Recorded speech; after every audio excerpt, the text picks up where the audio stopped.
정치권의 핵심 키워드로 대선 전국 짚어보는 시간입니다. 김준일 뉴스톱 대표와 정리해 보겠습니다. 안녕하십니까? 예, 안녕하세요. 네, 대선 전국 첫 번째 키워드 보여주시죠.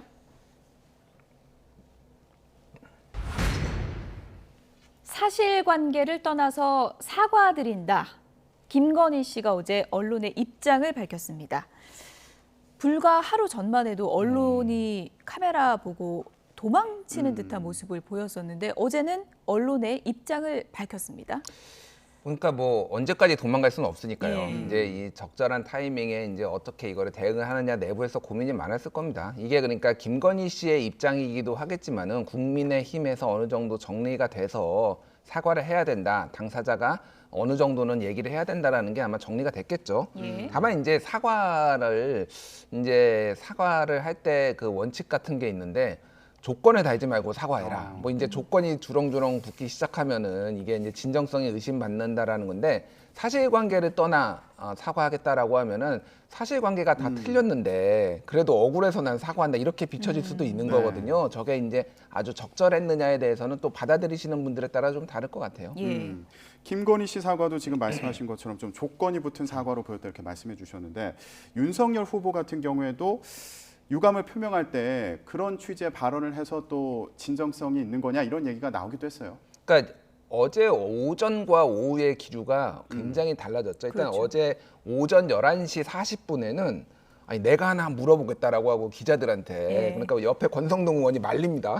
아니 그건 좀 나중에 하시라라고 예. 하니까 이게 지금 시간 강사는 공개 채용하는 게 아니다. 겸임 교수는 시간 강사다 이렇게 얘기를 하면서 현실을 좀 잘 보라 기자들한테 이렇게 얘기를 해요. 근데 정확하게 4시간 뒤죠. 오후 3시 40분에는 이제 그 김건희 씨가 사과를 하고 그런 다음에 윤석열 후보도 여권의 공세가 기획 공세지만은 국민들께 송구한 마음을 갖는 게 맞다 이렇게 얘기를 해요. 그러니까 이게 아침과 저녁이 달라졌는데 이 와중에도 이제 역시 당에서 선대위에서 좀 이제 정리가 들어갔다고 합니다. 이건 사과하는 게 맞다. 그래서 아마 김종인 위원장, 총괄위원장이 좀 더 역할을 했다라는 얘기가 이제 나오고 있어요. 그래서 예. 여론이 이제 급격하게 안 좋아진 것에 대해서 좀 대응을 해야 된다라는 거고 사실관계가 일단 좀 팩트 체크도 좀 해야 되겠어요. 그러니까 윤석열 후보가 지금 겸임 교수는 시간 강사다 이렇게 얘기를 했는데 이게 논란이 많이 돼가지고 지금 시간 강사 하시는 분들이 뭐 기자회견도 열겠다고 하고 지금 그런 상황이에요. 뭐냐면은 겸임 교수 같은 경우에는 이제 고등교육법에 따라서 원 소속 기관에서 3년 이상의 경력이 있어야 이제 하는 거고 이 학교에서 실무를 가르치는 이런 위치예요. 그 비전임 교원으로 분류가 되고요. 시간 강사는 직종이나 경력 이런 게 상관없이 그냥 강의만 하는 겁니다. 그래서 성격이 완전히 달라요. 그래서 김건희 씨 같은 경우에는 지금까지 5번 학교를 지원을 했는데 그 중에서 앞에 2번은 시간 강사 그리고 지금 문제가 됐던 그 수원여자대학교 2007년 이거는 겸임 교수거든요. 이거는 완전히 다른 문제고 또 그 학교에서도 얘기를 하는 거는 이거는 공개 채용이었다. 그래서 내정된 게 아니었다라고 했는데 이건 사실상 내정된 건데 뭐가 중요하냐 이렇게 윤석열 후보가 얘기를 했잖아요. 일단 사실관계가 일단 다 대부분 안 맞는 것도 있고 그리고 이거를 지금 기자들한테 역정을 내는 게 맞느냐 예. 이제 그런 태도 논란까지 좀 있었죠. 언론 보도에 대한 좀 불만을 드러낸 걸로 보이고요.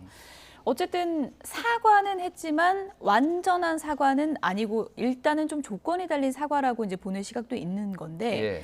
여러 가지 이제 언론에 보도된 의혹에 대해서 이제 본인들은 좀 부당하다는 것도 있다는 거 아니겠습니까? 예, 이런 예. 거를 본인의 입으로 얘기하는 기자회견을 열 것인가 이 부분이 상당히 좀 궁금한데 가능성이 있다고 보십니까? 김건희 저는 씨가 나타날 가능성. 그러니까 사실관계를 따지는 부분은 아마 당에서 아마 뭐 보도자료를 내든지 누가 대변인이 나와서 할 것이고 그리고 사과는 아마 윤석열 후보 본인이 다시 한번 기자회견을 열 가능성이 있다라고 봅니다. 아까 전에 말씀드렸듯이 사실관계를 윤석열 후보가 따지기 시작하면 그 사과를 한 다음에 그러면 이게 진정성이 없어 보이잖아요. 예. 그러니까 사실관계가 좀 약간 부풀려져 잘못된 사실관계가 있다라는 게 국민의힘의 좀 입장이에요. 그러니까 정치 공세가 있다. 물론 잘못된 부분도 있지만은 예. 너무 좀 이렇게 부풀렸다라는 게 입장이기 때문에 그런 부분들은 좀 정리를 하려고 할 것 같아요. 근데 말씀드렸듯이 근데 지금 여론이 너무 안 좋아요. 예. 이게 조국 수사, 소위 말해서 조국 수사하면서 공정의 화신 뭐 이렇게 얘기를 하고 표창장 뭐 이거 위조가 일부에서는 뭐 입시에 얼마나 영향을 줬겠냐, 뭐 동양대 뭐 여권에서는 당시 그랬잖아요.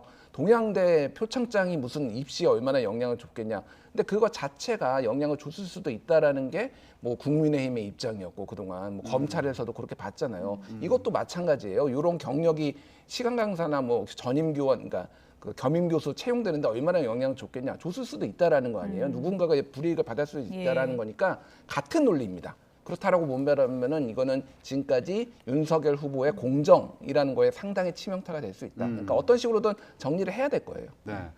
그래서 이게 국민의힘 선대위에서 어떻게 움직일지 이것도 참 궁금한데 김종인 총괄 선대위원장이 우리가 대통령 뽑는 거지 대통령 부인 뽑는 게 아니다 또 이렇게 얘기하지 않았습니까? 이거 어떻게 봐야 될까요? 그러니까 뭐 아주 법리적으로 굉장히 맞는 말씀하셨죠. 이제 우리 대통령을 뽑는 거죠. 예. 근데 이게 정서적으로 이제 우리가 다 지금 이번 대선에서는 가족들의 어떤 상황에 대해서 영향을 받고 있잖아요. 예. 그러니까 이제 이번 대선의 성격을 좀 우리가 좀 이해를 할 필요가 있습니다. 그리고 선대위에서도 사실은 이해는 하고 있지만 잘 안 되는 게 있는데 일반적으로 대선은 그러니까 선거는 일반적으로 투표는 회고 투표가 있고 전망 투표가 있어요. 예. 그래서 총선 같은 경우에는 회고 투표라서 응징 투표 형상으로 나타나고 일반적으로 대선은 전망 투표라서 누가 더 일을 잘하는지 비전을 보여주는지를 근데 모든 대선이 다 전망 투표는 아니거든요. 예를 들면 2007년 같은 경우에는 회고 투표였습니다.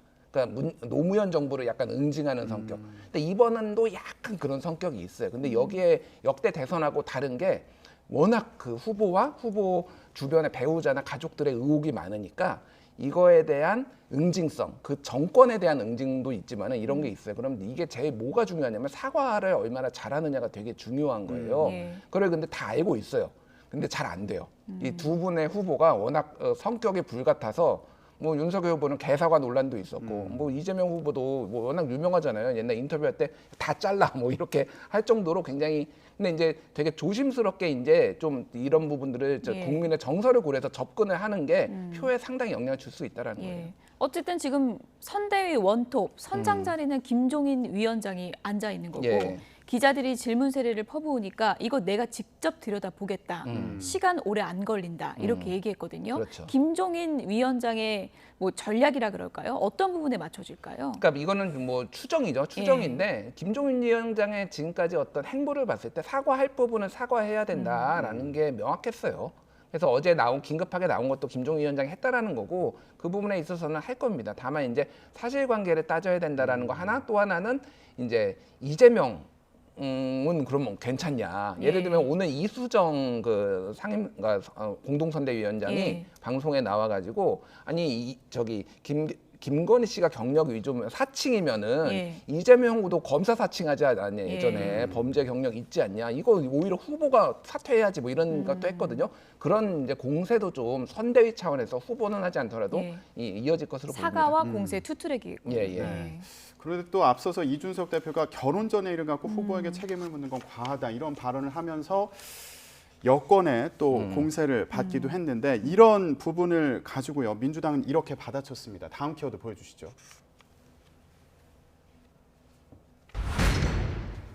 네, 윤노남불이다. 송영길 더불어민주당 대표가 이렇게 얘기했습니다.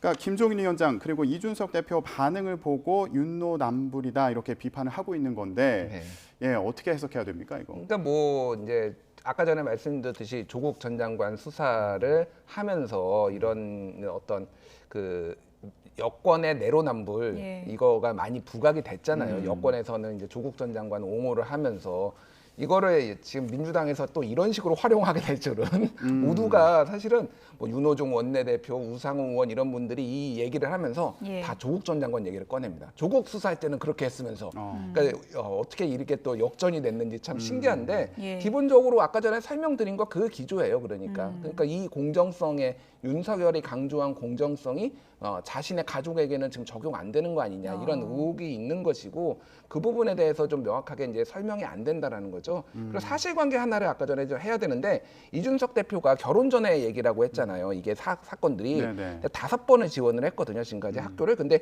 2013년 안양대학교하고 2014년 국민대학교 겸임교수 지원했을 때는 예. 그때는 결혼 이후입니다. 그렇죠. 2012년에 예. 결혼했기 예. 때문에 그러니까 이준석 대표의 사실관계가 일단 틀렸다.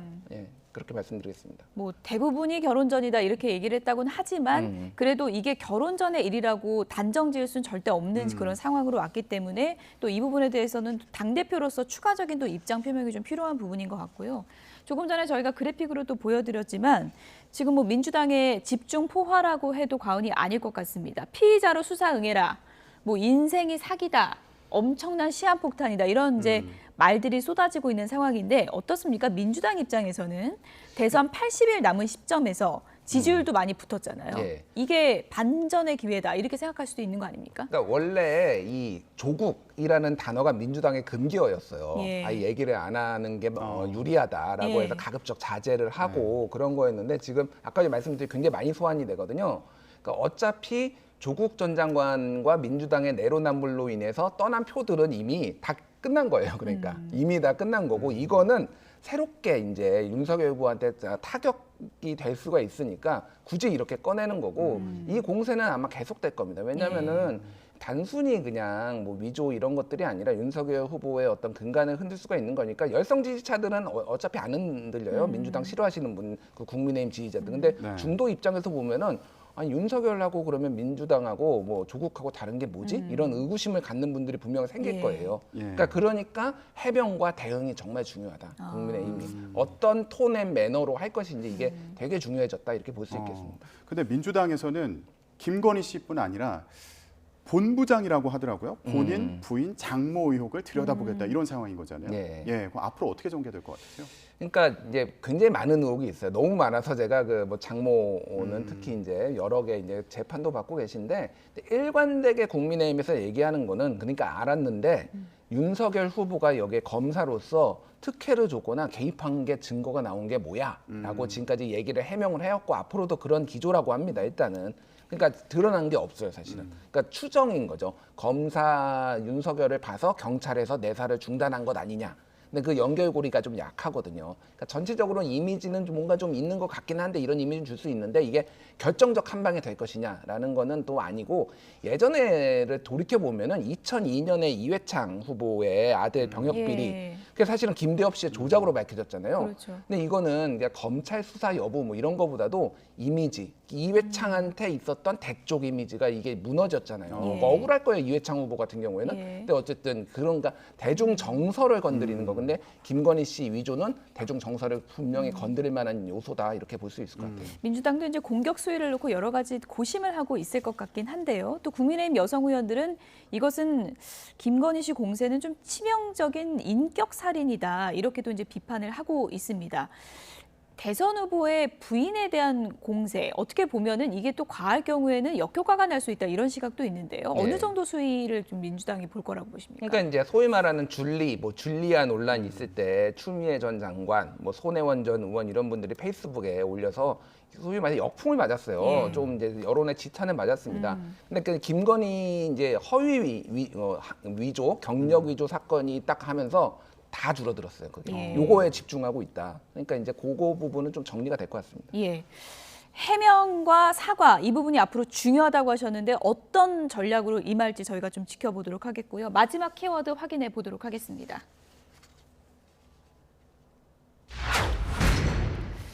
이재명 후보가 아들 도박 의혹에 대해서 사과했습니다. 오늘 아침에 언론 보도를 보신 분들 설마 했는데 몇 시간 지나지 않아서 이재명 후보가 바로 인정을 해버렸습니다. 언론 보도에 나온 뭐 글을 올린 당사자 아들이 맞고 아비로서 사과드립니다. 이렇게 즉각 사과를 했어요.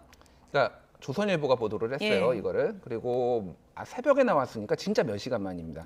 이게 그러니까 왜 이렇게 빨리 했느냐라는 거를 생각을 해보면은 윤석열 후보와 대비되는 모습을 보이기 위해서요. 저쪽은 한마디로 윤석열 후보 측은 뭔가 조건도 달고 뭔가 뭐 사과도 하는 건지 안 하는 건지 모르는데 이제 우리라는 거는 이제 민주당의 입장이죠. 이재명 후보는 바로 사과한다. 잘못이 예. 있으면은 이런 거를 대비시키기 위해서 바로 나온 거고 이거는 또 하나는 이제 아들의 일탈이죠. 물론 잘못 키운 뭐 이를테면은 교육을 잘못한 어떤 이재명 후보의 어떤 책임이 있지만은 그거를 전적으로 묻기는 어렵다라고 봤을 때 이거는 좀 더 상대적으로 가볍다. 그러니까 바로 이제 나온 거죠. 그래서 뭐 이제 다시는 이런 일이 생기지 않도록 하겠다. 치료도 받게 하겠다. 이렇게 했어요. 이건 전략적으로 봐야 될 거고요. 아까 전에 말씀드렸지 그래서 사과를 얼마나 깨끗하게 잘하느냐도 이번에 중도 표심에 이번 선거에서는 되게 중요하게 영향을 미칠 것이다. 이제 그런 거를 민주당에서 어느 정도 이제 파악을 하고 이제 빨리 대응한 거죠. 그러면 어떻게 보세요? 앞으로 계속 갈 것 같으세요? 이 논란도 아들과 관련된 논란도. 그러니까 국민의힘에서 아들 교육도 잘 못 시킨 뭐 이렇게 공세를 하겠죠. 근데 공세와 사람들의 마음이 움직이는 거는 또 다른 거거든요. 그럴 수도 있지라고 하시는 분도 있을 테고, 근데 이게 이를테면은 공정성을 훼손했다 이런 논란은 아니잖아요. 그러니까 예를 들면은 그 뭐 예를 들면은 옛날에 노엘 씨가 뭐 장제원 의원 아들의 노엘 씨가 2차례 3차례 하면은 이제 정말 문제가 있다 이렇게 되는데 음주운전을, 그런데 이거가 뭐 또 도박을 또 한다면은 예를 들면은 막 문제가 되겠지만은 그게 아니라면은 이게 큰 논란은 안 될 겁니다. 예를 들어서 이 사건과 관련해서 아들 도박 의혹과 관련해서 이제 이재명 후보가 어느 정도 이제 인정을 한 거고, 어떻게 보면은 또 야당 입장에서는 집중 공세를 하지 않겠습니까? 이렇게 되면 뭐 수사로 이어지거나 이럴 가능성은 없는 겁니까? 수사로 이어질 가능성이 있죠. 불법 예. 도박이니까. 그거는 근데 뭐 이번 대선에서 지금 뭐 소위 수사 중인 게 몇 개인지 그 가족과 관련해서 지금 다 수사받고 있잖아요. 그러니까 그게 검찰 수사가 영향을 주지는 않을 것이다. 다만 이미지는 자식 교육 잘 못 시킨, 그리고 가족에 또 문제가 있네 이런 이미지는 있겠죠. 근데 이제 상대적인 거죠. 이거 어쩔 수 없어요. 그러니까 이걸 부인한다고 해서 그렇다고 이게 해결되는 건 아니잖아요. 그러니까 사과를 빨리 하고 그냥 어느 정도 타격을 안고 그냥 가는 수밖에 없다. 그리고 상대 측에 오히려 우리는 제대로 사과했는데 사과도 제대로 안 하는 저 후보 이렇게 이제 공격을 할 가능성이 높은 거죠. 네. 이재명 후보 지금 이 논란도 있는데 이와 동시에요. 또 당내 조화를 어떻게 이루지? 이것도 중요한 과제로 보입니다. 이상민 의원이 이재명의 민주당이 아니라 민주당의 이재명이 돼야 된다. 이런 쓴소리를 했어요. 예. 그러니까 뭐 그 부분은 지금 당내에서 어쨌든 이런저런 얘기가 나왔던 건 사실이에요. 그러니까 뭐 의원들 얘기를 들어보면은 조금 불편해하는 의원도 분명히 있었다고 합니다. 그때 이재명의 민주당을 만들겠다. 아니 민주당의 역사가 뭐 더불어민주당은 10년이 넘었고 뭐 몇십 년의 역사인데 이거를 한 개인이 할 수 있느냐. 다만 이제 선거 전략으로도 받아들인 건데 워낙 요즘 이재명 후보의 발언들이 너무 튀어요. 전두환 옹호로 보이는 발언이라든지 양도세 이런 문제들 이런 것들이 조금 너무 튀지 않는 선에서 조금 차별화를 해야 된다라는 아마 그런 쓴소리, 이상민 의원님이 또 이제 워낙 그런 거를 잘 하시는, 그리고 당내에서 입지가 탄탄한 분이니까 그렇게 이제 뭐 선제적으로 좀 얘기를 한 것으로 보입니다. 근데 어쨌든 핵심 전략은 이재명의 이름으로 대선 치르겠다라는 핵심 축이 있는데 이게 당내 교통 정리는 어떻게 될까요, 그럼? 그러니까 뭐 교통 정리를 굳이 막 복잡하게 할 사안은 아니에요. 그러니까 이런 이재명 후보에 대해서 약간 공개적인 경고 같은 거예요. 당내 중진들의 경고라는 거고, 사실은 지금 민주당의 문제는 뭐냐면은 아직도 원팀이 잘 안 됐어요. 그런 부분들이 있어요. 왜냐하면은 이재명 후보가 개인의 카리스마는 있지만은 당내에서의 어떤 뭐 카리스마, 원내 생활을 한 것도 아니고 그런 부분이 있잖아요. 그러니까 지금은 또 그런 부분은 이해찬 전 대표나 이런 분들을 지금 좀 간접적으로 등판을 시켜서 예를 들면은 그런 부분들을 좀 담당하게 하려고 하는 것 같아요. 그래서 전체적으로 보면 엄청난 불협화음은 아니다. 다만 이재명 후보가 너무 튀고 정성호 의원, 뭐 7인회의 핵심이라는 정성호 의원도 방송에 나와가지고 전두환 이거는 발언은 잘못됐다라고 공개적으로 비판을 했거든요. 그런 부분들은 확실히 이제 좀 조율 과정에 있다. 핵심 지지층이 또 그거에 대해서 실망하는 거를 또 당내 중진들이 얘기를 하면서 좀 붙잡아두는 것들, 뭐 이런 효과들을 다 두루두루 봤다고 봐야죠. 네, 여기까지 듣겠습니다. 지금까지 김준일 뉴스톱 대표와 대선 전국 정리해봤습니다. 고맙습니다. 감사합니다.